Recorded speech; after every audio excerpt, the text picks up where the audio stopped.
Ladies and gentlemen, now today, everybody's favourite boss fight, the Giant Hawk boss battle, has returned to Global. And initially, if you don't understand what's going on, he can seem very confusing and a little bit overwhelming as well. But he's actually quite straightforward once you understand this node. So basically, when you don't attack into him for a turn, then all of your characters gain 150% more attack. And this combined with this node that increases ultimate damage taken by 600% on Hawk means that your ultimates are going to hit really hard. So essentially, you want to build your team in a way that you've got 3 characters with very hard-hitting ultimate moves, and also ideally as well, the green healing version of Elizabeth. So just to run you through this fight with like, probably one of the better setups here, because Escanor, Derriere, very good for this. Sariel should be alright as well. It depends whether or not we can crit this Hawk. So yeah, I'm not too sure what Hawk's crit resistance is like on the boss version here, but I'm very interested to find out. Again, the first 2 turns, you want to make sure that you do not use any attack skills or deal any damage to Hawk. So essentially, you just want to like move around the Liz cards here. Oh, wait, let me take auto off. Sorry, man, the game just reset there, and for some reason it triggered auto, which is a little bit annoying. And we're also going to move around this Escanor card for now, I think. So that gets us Green Liz's ulti there. So we can fire that off next turn, and then also move around some Escanor cards as well. So that's going to give us Escanor's ult to one-shot phase 1. Again, you can, delay it out more turns if you don't have, like, the right amount of damage. But let's also move around a card on, I think, Derriere here. Actually, I'll go for Sariel for now. And using the ult, we draw 1 card, and that card's going to be Escanor's ultimate. And now, because we got 2 stacks of this buff, and again, the maximum is 2 stacks for not attacking into Hawk, Escanor's attack is now about 65,000 there. And again, he's going to take 600% more damage from ultimate moves, so firing this off, I think actually if we go for a Cruel Sun first, and then let's go for Escanor's ulti, and then I think we just Liz card, and then go for a Derriere swipe as well. I'll go for Derriere swipe first just to get the buff. I think it's probably going to get removed next turn anyway. But that's not going to deal too much additional damage. The attack cards again get 300% bonus damage. So all of those hit very hard. And there we go. Escanor's ult for 7.1 million. So that is really good. Again, ults hit like ridiculously hard in this fight, but you got to keep in mind as well, when you transition to the second phase, he's going to have even more health, about 6.4 million, and also you don't carry over the attack buffs. So we want to wait like a couple of turns, or at least 1 turn before we start doing stuff here. So yeah, we're literally just going to, I think, just move around Escanor cards here for the most part. Actually, I'm not even going to merge on Sariel yet. I'm just going to move around those Escanor cards. Do I want to use Liz's ult? I don't really need to use it yet. Maybe next turn, though. Again, it really doesn't matter too much at this point. We've kind of got everything in hand to win the match. We just need to survive a couple of turns. And Hawk's going to activate a stance which heals him after a while. But again, doesn't really matter. Move this card around as well. I should have probably gone for Derriere's buff card there, just in wonderful hindsight. But yeah, I think Escanor like should still be able to carry this by a fair bit. Because again, he was so good for the first version, man. So let's go for his ulti there. We'll go for a Derriere buff card. And then just chuck off Derry and Sariel's ult. But let's have a look at the damage on Escanor. And there we go, 6.6 million. So we brought in Sariel and Derriere, but we didn't use them at all. So yeah, Green Escanor and Green Liz, like between 2 of those characters, man, they got more than enough to, you know, deal with this Hawk boss. But yeah, that's just a bit of an insight into the strategy. But let's try some slightly different setups. Now, thinking about as well the additional damage bonuses from Weak Point, I decided to bring in the Green Demon Hendrickson, who has a Weak Point ultimate, and also the blue SR story version of Meliodas that everybody has. I want to test them out, and I thought as well we'd also bring in Zarathos, Because Zarathos, if there's not a very high chance to crit here, could be really, really good. Because if you don't crit the opponent, you gain like massive, massive bonus damage. Again, first turn, I don't think we want to use Melee's counter here, so we've got to be a little bit careful on that one. Just move around Hendrickson card here. But yeah, he also does apply an attack disable very randomly in phase 1. So that goes on to Meliodas there. And then next turn, we want to move around 2 Hendrickson cards and use Liz's ult as well. So Liz ult, move around, and then I think we'll just move around a Zarathos card as well for now. And then we're going to draw Hendy's ult here. I need to make sure, obviously, we debuff before using that. But the debuff skills, they don't have additional damage on. So yeah, I think we'll go for this card. Let's try Melee's damage here. Then a Zarathos charge card. I just want to see the damage, I'm curious. And then we'll go for Hendrickson's ult, and it should deal with phase 1 quite nicely.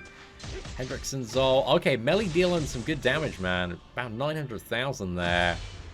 And there we go, 5.4 million off Hendrickson's ult. So yeah, his ult's going to be really decent for this fight. Not quite as good as Escanor's, but still, you know, good enough. And then I think we just go for...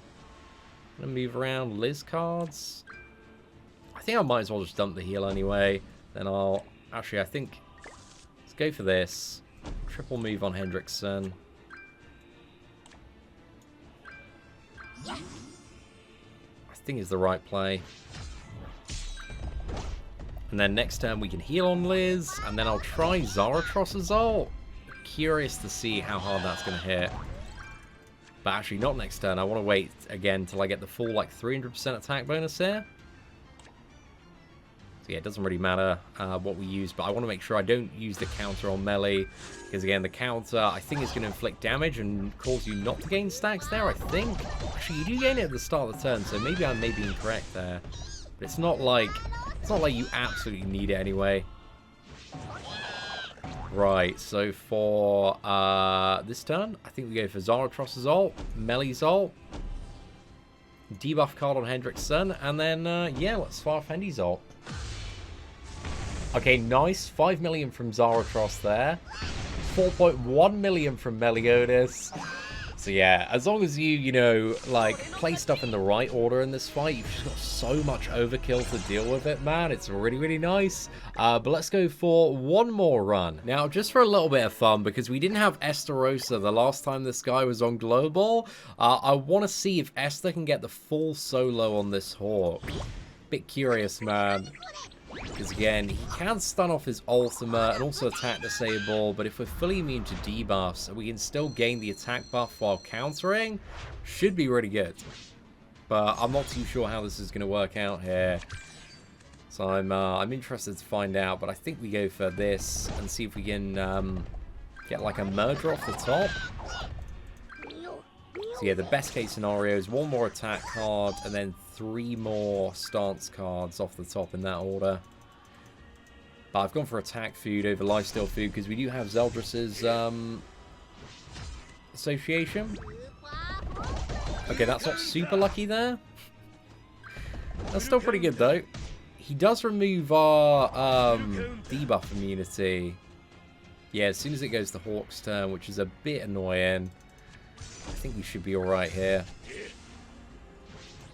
Yeah, okay, we are going to get stunned here, actually, which is a bit of a pain. I think we can still come back, though.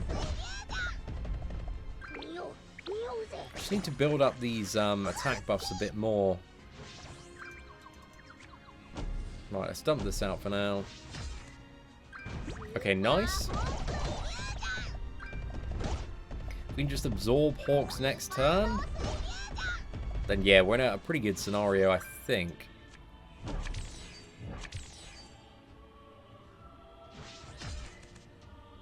Just that constant attack disable is really, really annoying. Oh, dude, that's really good. Okay. I think this should take us to the final phase now. Yeah, that was a little bit clutch, man. I'm not too sure if that's gonna be able to continue in the final phase, but we'll see what's going on here. I think we just go for this.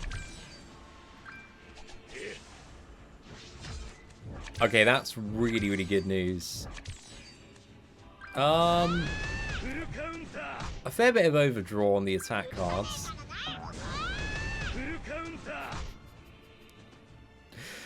I'm just trying to remember what his ult does in the second phase. I think we'll find out soon. But let's go for another counter card here. Hopefully we can draw one more attack card. Oh yeah, we've got our ultimate here, which is good. Because I think he uses his ultimate next turn.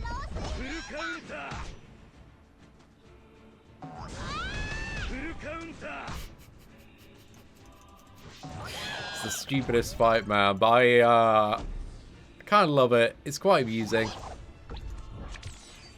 I think maybe Escanor would be better for the solo. Just because his debuff immunity isn't like a passive.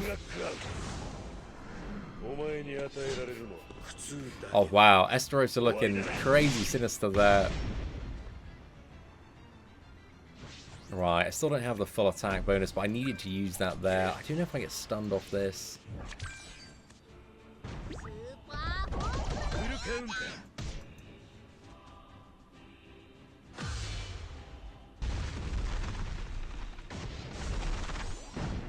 Oh wow. Well, that ultimate's certainly cool, man. Hawk's mama just comes in and just tramples you. Okay, that's great.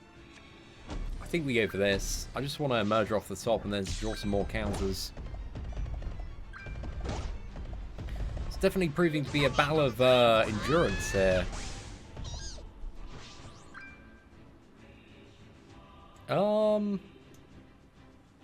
Right, I think I'm just going to use this. I'm just going to dump that card.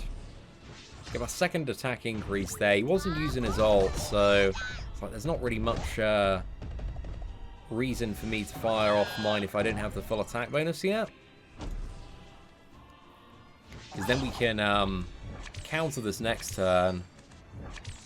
And then smack him with a gold card. Might be enough if we're lucky. Let's see what's up. Right, I think we've seen that for now.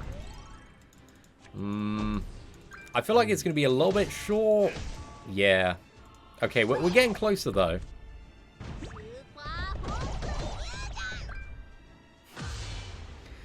And also, Hawk's very generous. He does give out ult gauge every couple of turns. Again, because you're dealing like so much damage in this fight, man, the lifesteal's just pretty nutty. Oh, almost. I think one more ultimate should do the job here. But I can't get it next turn. So yeah, as long as we can survive one more. He's going to heal up a little bit here. But the silver counter should be doing an alright amount of work. Yeah, 250, not bad. 250 there. Oh, 195. It'll do. Okay, nice. This should, I think, finish the fight here. We actually do have the attack reduction, so... Oh, maybe Hawk is hanging on by a little bit. Yeah, he did get a little bit of a heal going on there. Oh, so damn close, man. Oh, actually, we do now have a silver card, so I think we can finish off the job. Oh, dude, he's still hanging in there. Ridiculous, man. Absolutely ridiculous. So again, this is why you want a full team, and probably don't want to try an Estarossa solo. But it's nice to know that he can get the job done. Solo, I don't think we were... Like, the first phase was, like, looking a little bit on the rocks. But yeah, the second phase was much easier to sustain in for Esther. But yeah, overall, that is it, ladies and gentlemen, for the brand new Giant Hawk boss battle. Hopefully you did enjoy today's gameplay video and video guide. And if you did, please do smash that like button. That'd be greatly appreciated. But aside from that, thank you all very much for watching. Take care, and I hope you have an absolutely fantastic day.